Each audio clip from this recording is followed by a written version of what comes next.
I'm Snoop Dogg, and I'm giving up smoke. I know what you're thinking. Snoop, smoke is kind of your whole thing. But I'm done with it. I'm done with the coughing and my clothes smelling all funky. I'm going smokeless. Solo stove, fixed fire. They took out the smoke. Now you can have a nice blaze without any clouds ruining your day. Go smokeless. Go to solostove.com. Tell them Big Snoop Dogg sent you. Imagine you're looking at a balancing scale with everything you do for other people on one side and everything you do for yourself on the other side. If it isn't balanced, maybe it's time to spend a little more time on you. And therapy is a great place to start. BetterHelp connects you with a licensed therapist online who can help you find that balance and stick to it. Visit BetterHelp.com/positive to get 10% off your first month. That's BetterHelp.com/positive. Are you ready? You want the noise brought on you? Because here it comes. What? The noise brought on you, because here it comes. This is my job. Showtime. Are you ready? I'm ready. Are you ready? Ready. This is the Bob and Jeff Show, starring Bob Lutz, Is this show getting more and more difficult for you to do? That's gotta be it! Jeff Lutz, This isn't that hard. There are so many great things to do with the human mouth. Why waste it on talking? 97.5 and 1240 KFH. Stand by for action. There's just one little thing, and I don't want to be called a conspiracy theorist. There's a guy at you guys' radio station who changed from being a Raiders fan to a Chiefs fan. When that occurred, all of these things started happening even tenfold. So, Bob, go back to your Raiders, man, and leave our Chiefs alone.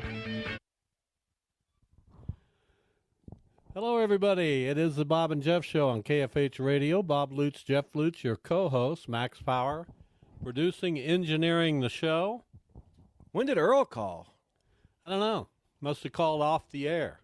But if I'm wreaking havoc with the Chiefs, then I'm feeling pretty good about myself. Earl called this morning. If I have that kind of Do you? clout, Do you? Because that's the team you profess to like.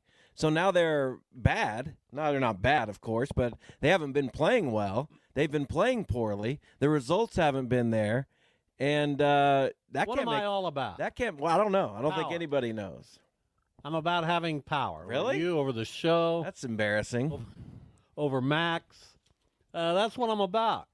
I'm sorry to hear that. If it gets out there that, man, Bob Lutz decided he kind of liked the Chiefs, and now look, you know what that does for my street cred? Nothing. Think about it. I did. Give it some thought. Okay. Nothing. Does nothing. Well, the Chiefs are struggling. A little bit.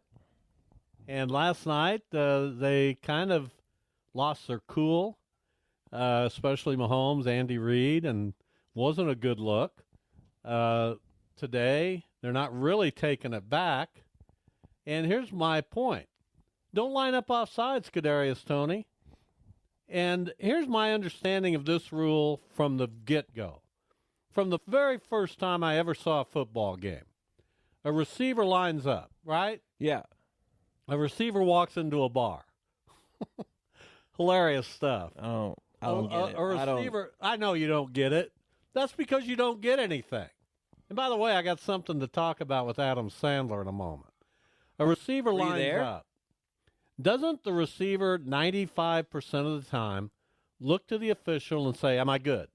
Well, apparently he did that. I don't know. No, he didn't. I've seen things where he said he did. I don't know. I don't really care. He was offside. If he did that, which I don't think he did, but if he did that and he was ignored by the official should never have thrown a flag.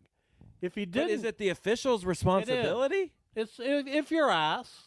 If the But is receiver it? But says- is it yes, actually? Yes. I'm not saying kindness or being polite or. Yeah. Is it a rule? Yes. I don't believe that. I don't know if it's a rule. Well, It if it's should not, happen. then it doesn't matter. Hey, ref, am I good? My feet good? Yeah, you're good. That's all you need. Okay, but I don't believe Kadarius Toney asked that question.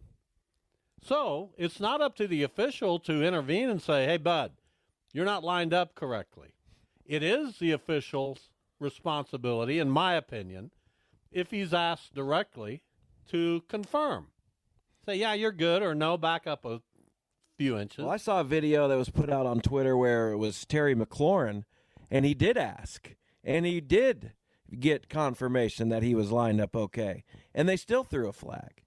Well, I didn't see that. Offensive offside. And I don't know who Terry McLaurin is. McLaurin, he plays for Washington. I don't know Terry McLaurin. You don't? No, I don't care what he said. Who cares what he said? I'm just telling you. I don't know. And to get on here and say, it's the official's responsibility, I can't say that. I don't know that. What I'm saying is very clear cut.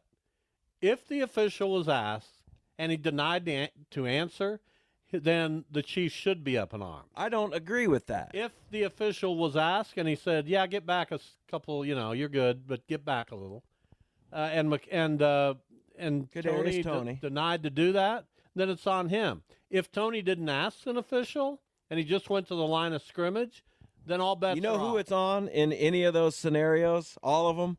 Kadarius Toney. Line up right. Not if he asked and the official said you're good. Okay. That's my opinion. And I don't think that happened, by the way. I don't think he asked. I think they said he was ignored. This is and Terry McLaurin? And again, I don't care what Terry McLaurin wasn't even in the building. All this stuff is Facebook memes and Twitter speculation. Right. I don't know what to believe. Believe anymore. me. I haven't gone back and rewatched the play. Maybe that's something I should have done. Yeah, maybe that's something you ought to do. Did you? Instead of spouting all this off and trying to create a conspiracy theory. This guy, Josh Cohen, Josh Cohen. He has the man. He has NFL in his Twitter handle. What'd he have to say? For what it's worth, I can confirm that Kadarius Toney looked to the sideline and pointed as he lined up. I cannot comment whether the official acknowledged or signaled for him to move back. Who? I don't know. Who is this clown? He has NFL in his name. This he must is the be problem somebody. with your generation. My generation? I'm 72 years old. The problem with your generation and those younger is that you rely on this garbage of social media to try to come up with the answer. Well, I think it's stupid. You just admitted on this show that you trust a guy named I didn't say I trusted him more than you trust going back to look at the play. That's unbelievable to me. Apparently, Tracy Wolfson Tracy also. Wolfson. Well, wasn't she on the field? She's standing over. She's 4'5". She can't see over anybody. She's not telling you what's happening. There's a lot of people out there. And you know what? He lined up offside. Yes, he did. Period. Point blank. And the only leverage I give Kadarius Toney is if he asked and was told you're good. Well, that guy, Josh Cohen, cannot confirm that. Let's get a hold of Josh Cohen. How many followers does this clown have? I don't know. It was a screenshot. Let's see how many. He has 6,174. Excuse me. Where's he from? Doesn't say. His pinned tweet is, Maddie, I'm drunk. I just make blank up as I go. There you go. Wonderful credibility. And you're citing him on this show. I'm just telling you. You're using Josh Cohen. He's got a football play as his cover photo. Look at that. That's good stuff. You're using Josh Cohen as your source. You know who my source is? Jesse Newell, who will join us at 2:25. Covers the Chiefs for the Kansas City Star, the Wichita Eagle. He's been in the news conference today where Andy Reid has addressed this by saying that we just want a good relationship with the officials. So what does that insinuate? Don't know. That insinuates that the officials weren't forthcoming. We'll get Jesse's view on this. I'm not sure. I don't know if that's their job to be forthcoming. I'm going to go back to my very beginning point, okay? I've been covering football forever. Used to be down on the sidelines when I covered. Okay. And I always made it a point to watch what happened. Receivers always looked at the officials and asked, "Are my feet lined up? Am I good?" Unless they're in the slot, then they don't need to, obviously. But if you're on the line of scrimmage, you need to have verification that your feet are lined up okay. Can't you just look at the ball? None really. of that makes sense to me. No, the ball can move around. It's the line of scrimmage. Isn't that where the ball is? No, you don't want to be ahead of the ball. You don't want to be ahead of the ball. You couldn't sound like a bigger moron. Did you? Seriously. I get on this show every day, and I bring You're like Gene wisdom. Serator or whatever. Right. You got nothing. Well, I think it might be, but you'll have to see. And I bring great wisdom. Sure. And frankly, you don't. Frankly, I don't give a damn. All right. I said we have Jesse Newell coming in about 10 minutes, 15 minutes or so. Kip Pulliam, the head women's basketball coach at Wichita Heights, will join us at 2:45. And we're going to have a Bob and Jeff draft. We're going to draft current and former quarterbacks who play or played for teams currently in the AFC West. Okay. That's going to be the subject matter. It's convoluted, but we'll figure it out. Yeah, we're gonna do it. So I you can't got the have Chargers, Broncos, Raiders, and Chiefs. So I can't have like a Seahawks guy since they used to be in the AFC. You cannot. Current AFC West teams only. That's going to be the theme of the Bob and Jeff draft. Okay. Shohei Ohtani to the Dodgers, $700 million. Dodgers still have work to do. And it's irritating that they can get that work done. They'll figure it out. They have tons of prospects. They have not bat an eye. No, they have money. They might sign Yamamoto to a $300 million contract. Commit $1 billion to. Then they might trade for Dylan Cease. I want them to trade for Emmanuel Clase. Nobody wants Emmanuel Clase. Why? Nobody even recognizes that the Guardians have a ball club. He led the league in saves 2 years in a row. I mean, seriously. I go through this to some degree now with the Cardinals.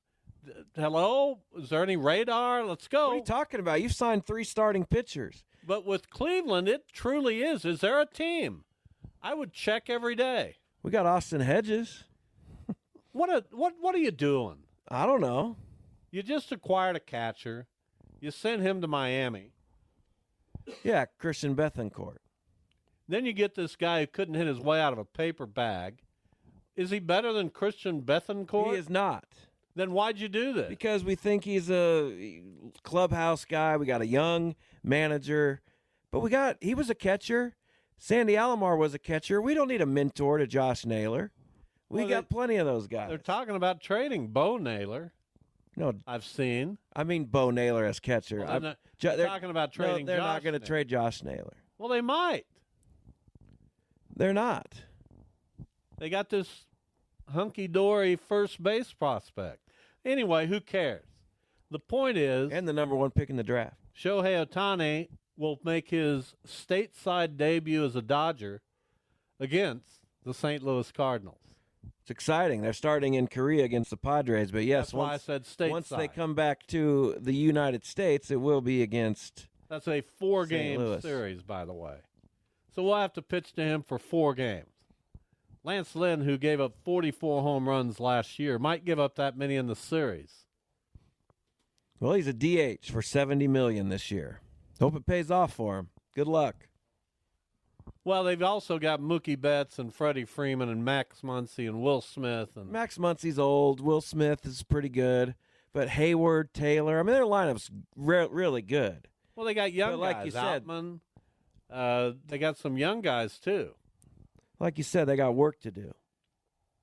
Well, they'll get the work done. I'm sure they will. They look at work as, we'll take care of it. Well, they have endless amount of resources. And Ken Rosenthal saying that means the game is healthy when one team can do that. Well, I don't know if they don't win every year. I don't know if that's true. Well, look at them. The Diamondbacks swept them. Diamondbacks right now have better pitching than the Dodgers. It's close. Well, they just no, it's not close. Who the 1, 2, and 3? Gallen, Kelly, and Rodriguez. Much better than the Dodgers currently have. Not even close. Who even is? They have Bueller coming back. Coming back from his second Tommy John. And then they have a bunch of young guys. Miller, Sheehan. Bunch of young guys. Probably Kershaw at some point. Not until midway through the season. They have better pitching. The Padres, I wouldn't sleep on them even. I don't think I would either. I think they've enhanced themselves with the trade with the Yankees. Well, that's absolutely not Well, true. But listen to me. Juan Soto, They got 2 rotation pieces, a bullpen guy, and a catcher. No. They're losing pitching through free agency. They just replenished a bunch of it. That's a good move by the Padres. Plus, no. they get rid of a. There was something wrong with that team last year. You can't have 4 superstars. You sure can. No, you can't. Do you want 4 superstars? No, I want 1 or 2. Really? Yeah, and then I want to build around them and try to create the next superstar. That's what I want. Well, that's not what the Padres are trying to do. I want Goldschmidt and Arenado, who are on the down, especially Goldschmidt, I think, although he's working his tail off this winter. Don't sell Paul Goldschmidt short. We'll see. Don't sell him short. I won't. But then I want Jordan Walker to be a superstar. I want Mason Wynn to be a superstar. I want to develop them in-house. Well, you've got a lot of young players, so you've got a lot of opportunities. That's what I'm looking to try to accomplish. You know? Maybe Walker for Class A. We wouldn't give you quit trying to dump off. Class A is a valuable piece. You see how important the bullpens were? We're not trading you a corner outfielder. That'd be ridiculous. We might trade you somebody like Tommy Edman for. Pass. See? We don't want Tommy Edman. Tommy Edman and Ivan Herrera. What do we need Ivan Herrera for? We just signed Austin Hedges. Because Ivan Herrera is going to be about 20,000 times better. Shockers lose over the weekend against South Dakota State at a nearly empty Intrust Bank Arena. I don't know what to make of that. We'll certainly talk about it as the week progresses. We've got Kevin Saul, the Wichita State AD, on our show next week. I said from the beginning, South Dakota State does not sell tickets. They do beat you, however. Not good. If you don't play well, they'll beat you. And they beat Wichita State pretty handily. Shockers were never in that game. Kansas knocks out Missouri in a game that was entertaining to watch. Yeah, we all missed it. What do you mean we all missed it? In our picks. We did all miss it. And then Kansas State wins on the road at LSU. A nice win for the Cats. Speaking of picks, Duda the winner again, 3-5 for 14 points. Nobody did well this week. Max and I were 3-5 for 13 points, and you, my friend, were 2-6. I was 3-5 for 6 points. You missed Navy, Jacksonville. Wait, you missed Jacksonville, Denver, Detroit, the Chiefs, and KU. I picked the Chargers? That's correct. Oh, I don't think so. No, you didn't. The Chargers weren't one of the games being picked. You picked the Rams, which you got right. Again, you missed Navy, yes. Jacksonville, Denver. You sure I didn't pick Denver? Wait a minute. We do all get Denver, don't we? Yeah, they covered. There you go. You still lost the week. Okay, well, I was 3-5. Yeah, the rest of us get a game, too. Everybody picked Denver? Everybody picked Denver. That stinks. So Max was 4-4 for 14 points. Duda was 4-4 for 17. You were 3-5 for 9. And I was 4-4 for 15. 9? Yeah, I win the week. Well, Duda wins the week. That's horrible. Not a great week. No, that was a hard week. Not a great week. It was tough. All right, what else did we not cover in the opening that we needed to? Felt like there was something else I wanted to mention. Oh, no, I think we got to just about all of it. We got the Chiefs. We got the college basketball. Wichita State volleyball. They go into like some championship game. I don't know. I gotta zone in on that. I don't know what that is. Okay. And listen, color me what I am, unless you're playing for all the marbles. In-season tournament, did you want to hit on that? Your Pacers had the world as their stage, and of course you know what they did. They did not play well. No, they looked terrible. I don't know about terrible, but they didn't look good. So again, I feel almost bad for you. Why? They played 3 national TV games. They knocked off Boston and Milwaukee in 2 of them. They got some love. It's all right. They'll be all right. LeBron looked good. AD looked good. We don't have any defense. We can't stop other teams' star No, players. AD got everything he wanted. It's too bad. We have no size. None. Which means you're kind of a pretender. We'll get OG Anunoby. We'll take a break, come back, and talk Chiefs. Jesse Newell from the Kansas City Star. Kansas City dropping one last night at home to Buffalo. They are on a little bit of a downturn in Kansas City. We'll talk to Jesse about what he thinks it means. Next.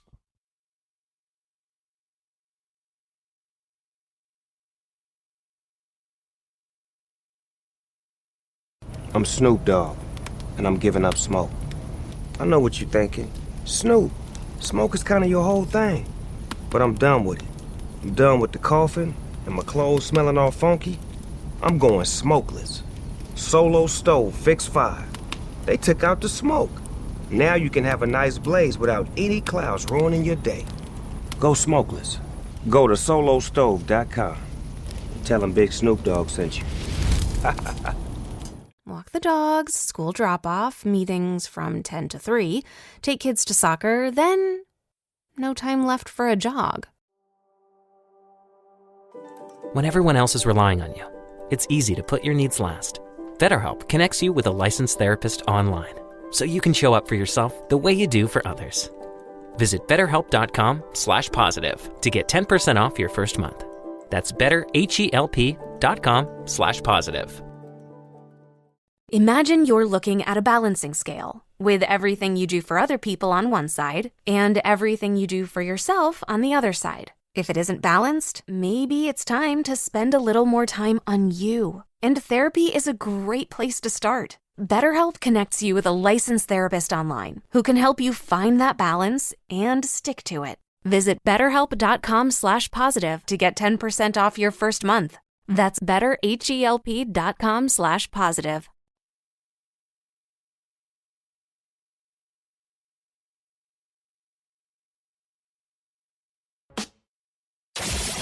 This is the Bob and Jeff Show on 97.5 and 1240 KFH. All right, we are joined by Jesse Newell of the Kansas City Star, their Chiefs beat writer deluxe. Jesse, welcome. How are you? Doing great. How about you guys? Oh, I'm okay. So in my effort to simplify things, as we talked about at the beginning of the show today, of course, the big controversy was Ladarius Toney. Kadarius Toney, did he inform the officials or did he ask the officials about his lining up before the big play that resulted in a touchdown and one of the most interesting and exciting plays we've seen? So my point is either he did or he didn't talk to the officials. Did he? Yeah, we just got done talking with Andy Reid about an hour ago, and Andy Reid said that he did not check with the official before the play. Said that he normally does. On that play, he didn't. So, if you go back to the film and watch it, you can see Rashee Rice on the opposite end doing that, looking at the official, pointing to him, getting the thumbs up sign, all those sorts of things. But that one is definitely on Kadarius to know where you're supposed to be lined up. I know that Patrick Mahomes, I don't think he meant it this way, but he talked about last night how it was kind of an elementary school thing where, you get lined up correctly and you know where you are. And I think he was meaning to say that normally you don't see that call, but really I think he also could be speaking to just the lack of attention to detail that, most 6th, 7th, 8th graders know where to line up and don't get called for that penalty. So Andy said today that he was most frustrated with just sort of, you plan so many hours, you prepare so much for a game, and to have it come down to that is frustrating. But I think there's a little bit more today culpability on the Chiefs to at least look at this thing and say, hey, push comes to shove, you got to line up right, you got to get the details right, and if you don't, it can definitely cost you football games. Were you surprised at all by Mahomes and his reaction immediately? I know there was a lot of emotion in the moment, and I know there was some residual effects from the previous week where the officials really did get some stuff wrong and it affected the Chiefs, but this one seemed pretty straightforward, and it seemed like he was trying to maybe get public opinion on his side. We're always talking about the refs, and that didn't happen. So what did you make of what Mahomes had to say and just that vibe overall of him kind of complaining there? Yeah, I mean, guys, I was pretty shocked by what happened last night, to be completely honest with you. And if we're going to be brutally honest about this, the time for the Chiefs to complain about the officiating was last week.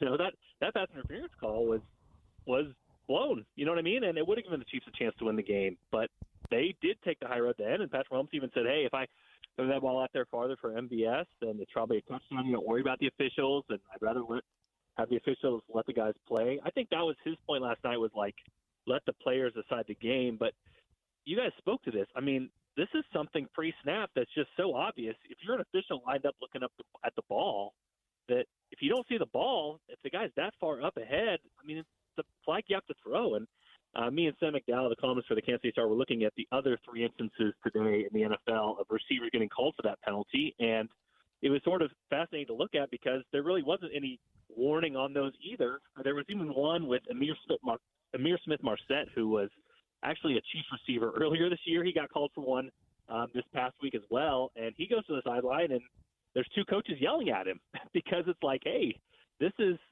something you have to do. This is something that's pretty elementary school. You have to get lined up in the right spot, and so they were putting the blame on him. It's just interesting that, Andy Reid never likes talking about officials or officials' calls. Last night, he was turning down any questions that did not mention that call. He basically would refuse to answer questions that were about anything besides that call last night. So that was way out there. And then, Mahomes doubling down on it when the previous week we saw him take ownership of his own play and then what had happened. I do think there's a sense of this that everything sort of bubbled up. You know what I mean? And Patrick Mahomes really can't yell at MVS on the field, can't yell at Kadarius Toney, can't yell at his right tackle for keep false starting, but he can yell at an official, and maybe that's kind of the public display showing his frustration of all things that are going on, and the official is actually the one he can yell at, and his teammates will get their feelings hurt by it. Jesse Newell with us from the Kansas City Star. So Kadarius Toney, brought in from the Giants last year, certainly looks the part, as do others in this wide receiving core. However, more drops yesterday. I guess Rice has taken steps forward to where they feel like maybe he's going to be the real deal. But you can understand the frustration of Patrick Mahomes. I'm not giving him a pass on his behavior last night, but it's been a frustrating season for the Chiefs. Yet here they are, 8-5, certainly right in the middle of the playoff hunt. Now we wonder, will they go on the road in the playoffs? What do they have to accomplish over these final 4 games to make people feel like, okay, this is more like it? Yeah, I mean, you start with winning them. I mean, I remember going before the season, I predicted the Chiefs win 12-5, and it's just funny how potentially they're probably going to get to 12-5. It's just the way you get there is going to be, it kind of goes to Armageddon when the Chiefs lose 4 of 6. I mean, that's not something that fans around here are used to, and that's kind of the standard and the bar that Andy Reid and Patrick Mahomes have set. But, if you guys know this, we can't look at these games like robots. You know what I mean? There is an emotional part to this game, and it sure did seem like the Chiefs kind of checked out after that call last night. They had 3 more downs to come and get the first down. It wasn't like they didn't overcome penalties in other drives last night. It's just everything boiled over, and they just couldn't get over that and had no chance to win after that. So I do think if we are just looking at this very mechanically, very rationally, the Chiefs had some good things happen last night. And what we're talking about the offense isn't like that they're the Jets and they can't move the football ever. It's that they're moving the ball up and down the field, and then you're getting a wide receiver screen or a running back screen tip interception, or you're getting Rashee Rice, who has been very productive for you, fumbling the ball in a crucial moment. And so I don't know, like if I were the Chiefs, I'd rather have it this way, right? I mean, you kind of have the feeling right now that they're going to screw up at some moment. But then there's certain games like the Raiders where they got down 14-0 and then they just decided they weren't going to screw up, and they score almost every single possession. They win the game 31-17 going away. So it feels like the pieces are there. It feels like they're moving the football. It feels like they're getting something in their run game going. It feels like they're passing the ball with some efficiency lately. It's just these weird mess-ups that keep them from kind of building confidence and going the direction they think they need to go. So I think that can be fixed. I think the next 4 games can help them fix that. And if you look at the list of the quarterbacks they're playing, that definitely will help out as well. That this defense has performed well a lot of times this season against good quarterbacks and good receivers. They're not facing many of those the rest of the way. So I think, a human game being played by humans, I think them building confidence is a big thing. And just starting with another game where they could limit mistakes, drive the ball on the field, and then not shoot themselves in the foot. They put a couple of those together, I think they'll still be feeling pretty good about themselves heading into the playoffs and potentially the kind of run they can make while still having Andy Reid and Patrick Mahomes. So I guess if you want to look at it optimistically or revisionist history type of stuff, you can look at the pass interference and Kadarius Toney lining up offside, and hey, those things go the other way. They're 10-3. Do you think the margin of error is that thin for the Chiefs right now? We're seeing it pretty much every week. Is it one play that's the difference between wins and losses? They're losing the turnover battle, which isn't necessarily predictable from year to year, but is what we're seeing real, that it's kind of one play can make a difference for the Chiefs week to week? Yeah, it is, and I think you're on something there, Jeff. It's the margin of error is smaller because this team is not as good as a year ago. We can all agree on that. The defense is better, but the offense is 2 ticks off what it was. Now, I think when you go big picture and go to the full context of this, think about last year, though. The Bills were really good last year. The Bengals were really good. There were other teams in the AFC where it's like, that road to get to the Super Bowl is pretty tough. This year, it's not that. You know what I mean? And we all laser focus on the Chiefs and their problems, and they do have problems. They know they've got problems. They've lost 4 or 6. But, what are the roadblocks this year compared to a year ago? And I just don't think they're as difficult. The Ravens looked really vulnerable yesterday. The Bills are probably one of the AFC's best teams, so they might not make the playoffs. That's no guarantee at this point in the season with how the hole that they built up for themselves. Outside of that, Miami is a good team. You probably wouldn't want to play them in Miami, but Chiefs beat them already this season, so it's not a team that you can't overcome. So I agree with you. The margin of error is smaller, and then what you're talking about, the turnovers, I was looking up, they have stats out there kind of like the expected points added of individual plays in the game. That Mahomes interception was minus 6.9 expected points added in the game. And so, yeah, those things are huge. And it kind of reminds me of a few years ago when the Chiefs had this happen where they went through their big lull. They had all these fluky turnovers. Tyreek Hill was kind of tossing the ball to the other team. And then all of a sudden they shut those off, and the offense looked really good again. And so that's kind of what I'm saying here is that, if you're going to be not as successful as you once were, this is the way you want to have it. That they're losing these sorts of games on 2 or 3 plays, and things are a little flukier than what you would expect. It's not like they're not moving the football. They are. It's just these weird things are going against them, and they're not being focused on the things that win you football games. So I think it can be corrected. I don't think this team is as good as years past, but I don't think the other teams around them are as good as years past. So that still gives them a really good shot at potentially even making a Super Bowl if they get some of these things aligned and play their best in the right games. And obviously that's still ahead for the Chiefs. They still have an opportunity to do that coming up here in the next couple months. Yeah, you just look around. We're talking with Jesse Newell. Just look around at the NFL and what's happening from week to week. There's nobody really grabbing a foothold here and being a dominant team. I was close to kind of trying to buy into the Houston Texans. They got thumped yesterday by the Jets. I don't even know who's good anymore. I think the Chiefs, if I were a betting man, I'd still have them at pretty good odds to get to the Super Bowl. So, Jesse, talking with Jesse Newell from the Kansas City Star, that was so out of character from Mahomes. What do you think his next move is? Yeah, so he'll talk with us on Wednesday. I think you guys are right. I think he was sort of wanting to drum up public support, but it's obvious that has not come. Almost everybody to a man has basically said, hey, this is the call that has to be made, and it's a clear and obvious call.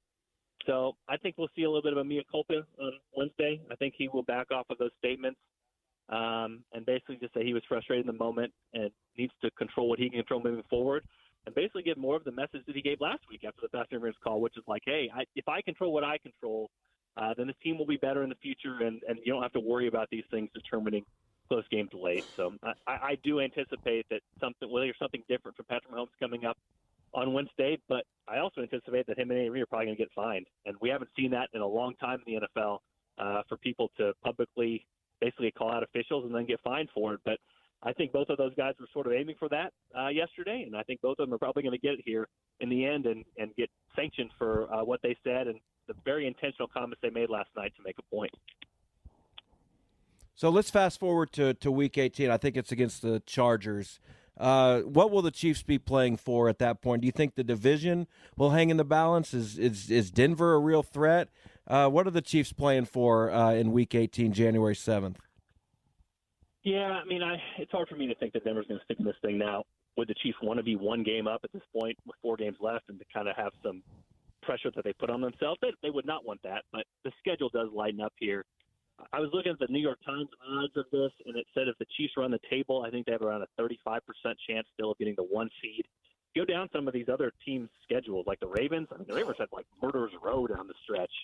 So it's not out of the realm of possibility the Chiefs could still sneak on that 1 line. We talked about how, because all these teams are kind of bunched together, the 1 seed would be really important. I mean, getting that bye and then home field advantage against a bunch of other teams that are kind of like you, that would be a big deal. Plus, to potentially avoid, if you're the 2 seed and get the Bills in the first round, that wouldn't feel like much of a reward for a season's worth of work. So that 1 seed could be a big advantage there. So I don't know. I mean, again, depending on how this thing shakes out, the Chiefs have rested starters in the past when there's nothing to play for in that Week 18 game. So I guess there's a possibility out there they could be locked into the 2 or the 3 and potentially just have that solidified and not have to worry about that and rest their guys and get ready for the playoffs. The other weird thing that could happen, like I said, is it's very clear the Bills are better than, like, the Steelers. You know what I mean? Or the Bills, at least based off yesterday, are better than the Texans. If the Bills were locked into the 7 seed and the Chiefs knew they could be the 2 or the 3, I don't know. You might want to finagle and get out of that 2 seed. It's weird to think of that way and to sort of tank your way into avoiding the Bills, but I just don't think that's a team you want to see in the playoffs, especially with the dynamic plays that we saw Josh Allen can make at certain points in last game. So I would think they'd most likely either be playing for the 2 or 3 seed and positioning. And we know in the years past, sometimes the Chiefs have gotten the 2 seed and still gotten home field because the 1 seed is lost before them. But at this point, them competing for the 1, probably not, but still a possibility. We'll see how these last few weeks play out. There'll be something to play for, but I still think at this point, most likely, Chiefs play a 2 or 3 seed. It'll be fascinating to see how Patrick Mahomes potentially plays in a road playoff game. Jesse, really appreciate you fitting us in today. Thanks for your time. All right. Thanks, guys. Thanks. Jesse Newell from the Kansas City Star. Baltimore at Jacksonville, at San Francisco, at home against the Dolphins, and then they finish up at home against the Steelers. Certainly that's not an easy one. No. Miami, the other team that's currently ahead of Kansas City, they have the Titans at home, the Jets at home. Wait a minute. They have 5 games left. The Titans, Jets, Cowboys, all at home. Ravens on the road, Bills at home. 4 out of their final 5 games. Yeah, they play tonight, so 4 at more. home. So good stuff. Yeah. You got anything else you want to add? Who does Miami play tonight? Is it Green Bay? No, the Titans. Oh, okay. Then they have the Jets, Cowboys, Ravens, and Bills. But there's 2 games tonight, right? Is Green Bay one of them? I don't know. That doesn't matter to me. Okay, next time you ask me somebody's schedule. What I care about is giving the listeners information they can use, not necessarily information about who's playing tonight. Well, that makes can they sense not to use you? that information? 2 Monday night games. I'm not sure how I feel about that. Well, we've had it before. Yeah, but not this late in the season typically. That's usually an early season kind of situation. We've got Tennessee, Miami, Green Bay, and the Giants. I won't bother watching either of them. Yeah, you'll be watching the Pacers Pistons tonight. No, I won't be watching that What either. will you be watching? We're involved in some series, as you know. Multiple? Yeah. No. What we're going to do now is take a break and come back and talk with Kip Pulliam, the girls basketball coach at Wichita Heights.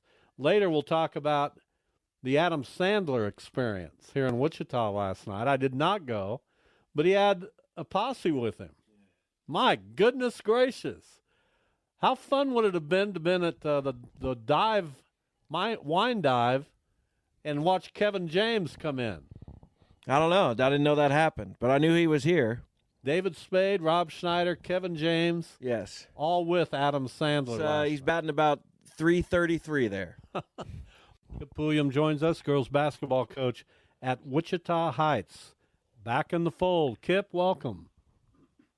Well, thank you guys for having me on.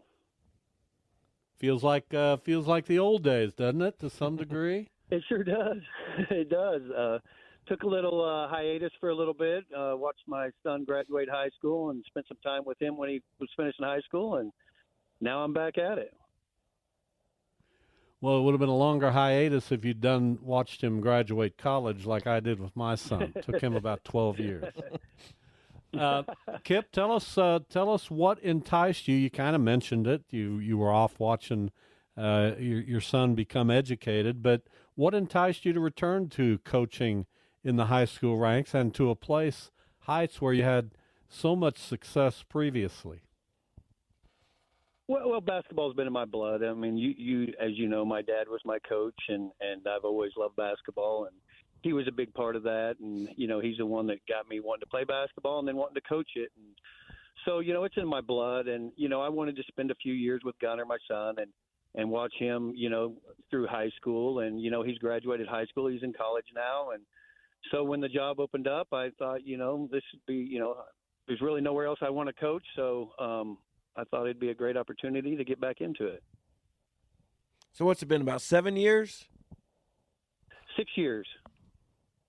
Okay, so even in just a kind of a short time there, the landscape has obviously changed. What do you make of girls basketball around the area? I think it's kind of going the way of boys basketball, where there's a lot of suburban powerhouses.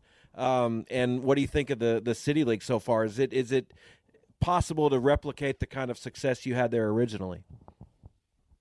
That's the goal. But yes, it has changed a lot in the 6 years. I followed it, but not as deep as I did when I was coaching. But you're right. The suburban areas are doing a lot. They're getting a lot better. The kids are really good. The City League. It's still got some really good teams in it. South, Southeast, and Bishop Carroll, Capon. Those are all really good teams, and Carroll made a run last year to the state championship game. So the City League still got some really good teams in it that have chances to make runs. So it's different, but it's not a whole lot different. Talking with Kip Pulliam, the girls basketball coach at Wichita Heights, and we've talked about this. Kip. I'm sure I mentioned it to you. I like to see competitive balance. You've won your first two games in lopsided fashion, but you have South and Southeast now coming up. You crave playing competitive games, don't you? Oh, absolutely. I mean, you guys know back in the day we would go to a big Nike Tournament of Champions in Fort Smith, Arkansas, and we were going there and with the chance of losing 3 games, but fortunately we always did fairly well there. But I think the better teams you play, the better it prepares you for the end of the year when really what everybody's playing for is trying to get into the postseason and possibly win a state championship. So, yeah, this week is a huge week for us. We've got Wichita South and Southeast, which are, both were ranked ahead of us in the City League, early rankings and, even in the state rankings. So, we're ready for some challenges and to kind of see where we are. So tell us about your team. Who are some of the players that you've been depending on? I know Heights has always had really good players. So who's been that for you so far this year? We had a great core when I got here. Kennedy Jackson, Maya Mayberry, Heaven Gilbert, and Zari Walker were all starters that were really good players. Kennedy's been offered by WSU, so it just shows that she is. And then we've also counted on Samaya Ellis and Kamira Barber and some others off the bench that have made them a really good, well-rounded team. It's just we're doing a lot of work of them getting to know me and me getting to know them and getting to know my system. I was so used to when I was here for so long that, the kids kind of knew the system when it was their turn to contribute, as older players. And now it's, they're learning me and I'm learning them. And so we're all kind of learning together right now. So it's a challenge. This week will tell us a lot where we are and give us a little information for us to work on over break and, see if we can, get everything going and playing basketball at the right time. You know how that is. What is the state, and we're talking with Kip Pulliam of Wichita Heights, what is the state of youth girls basketball in the Wichita area? I don't know how closely you've been keeping tabs on it. Maybe you're just starting that process. But if I'm asking you that question, what are your thoughts? You know, and you're right. I'm just kind of getting my feet back into all that because it is that aspect has changed in the last 6 years. And I'll tell you what, we have a lot of great youth programs in the city that are doing a great job of getting kids out, getting them playing basketball, and getting them, you know, into little circuits, the different circuits that are around here. But they do.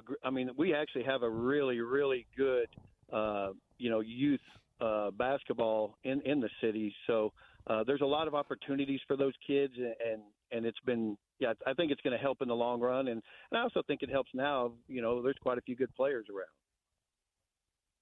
Because I think one of the popular things to talk about a few years ago was that volleyball was starting to take up a lot of the oxygen in terms of drawing girls away maybe to some degree from basketball. Do you still feel like that's evened out some?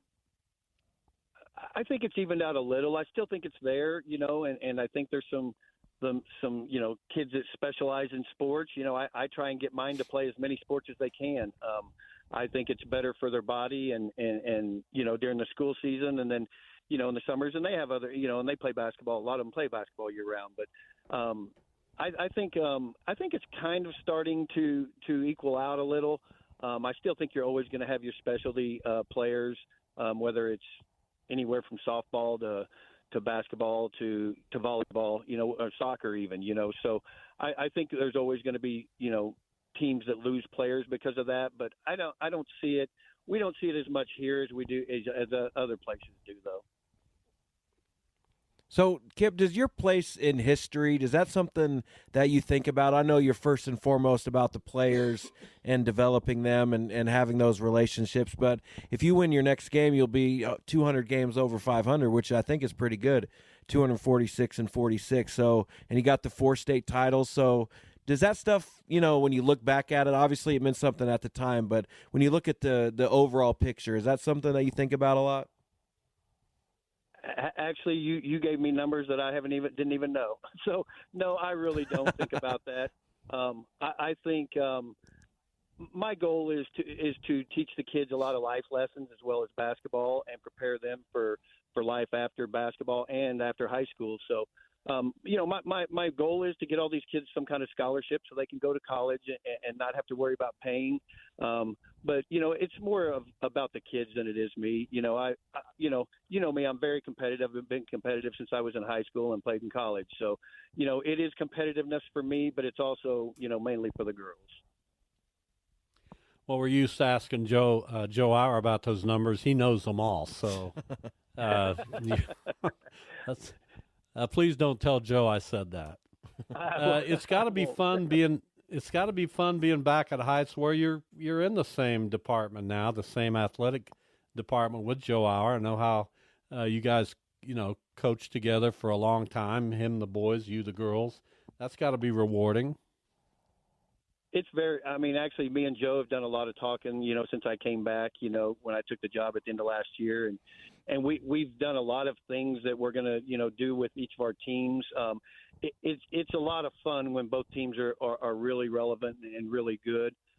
So I really enjoy, you know, picking his brain basketball wise. He picks mine. We do a great job of, you know, hey, you know, asking questions to each other and see, you know, hey, will you watch this and see what you think? And so no, it's great to have him here. And like you said, it feels like old times because, you know, we had a great little thing going when we were both here before, and hopefully I can hold up our end of the bargain this year. Well, it's good to have you back in the City League. It's good to be able to talk to you and talk about your team, and certainly remember your dad, who is amongst my earliest memories when he was a player, but down in Derby High School back in the early 60s. I remember watching Stan play and being pretty impressed with what a fantastic player he was. Kip, it's always fun. Thanks for your time. Well, I appreciate you guys having me on, and hopefully we keep winning, and you'll have me on again, and we can do some more talking. There you go. Sounds good. Thanks, Kip. Okay. Take care, guys. All right, Kip Pulliam from Wichita Heights High School joining us to talk some girls basketball. We'll come back in a moment and carry on hour number 2, a Monday edition, the Bob and Jeff Show on KFH.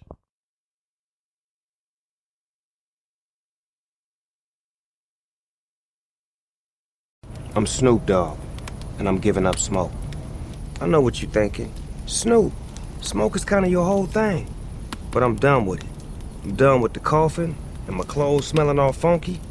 I'm going smokeless. Solo stove, fix 5. They took out the smoke.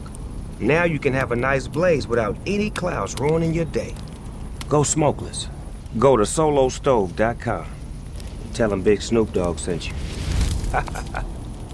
Imagine you're looking at a balancing scale with everything you do for other people on one side and everything you do for yourself on the other side. If it isn't balanced, maybe it's time to spend a little more time on you. And therapy is a great place to start. BetterHelp connects you with a licensed therapist online who can help you find that balance and stick to it. Visit BetterHelp.com/positive to get 10% off your first month. That's BetterHelp.com/positive. Reimagine this holiday season with more capability and more adventure in Kia's Ever-Ready lineup. This winter, gift yourself what you really want during Kia's Season of Giving Back sales event. Kia is offering great deals on the capable Sorrento and the spacious Sportage, and deals on even more vehicles like the all-electric EV6 and the fun-to-drive Forte. So visit your local Kia dealer and explore all your newfound possibilities by enjoying Kia's Season of Giving Back. Kia, movement that inspires. Call 800-333-4KIA for details. Always drive safely. Event ends 1/2/24. Ah, the satisfying sounds of more sales in your business. And from the sound of it, your business is growing. But you shouldn't have to pay more to scale your business. With Stamps.com, you can import orders from wherever you sell online, find the lowest rates with the fastest delivery times, and instantly deliver tracking updates to your customers and stock up on supplies. Get started at Stamps.com today with code PROGRAM for a 4-week trial, free postage, and a digital scale.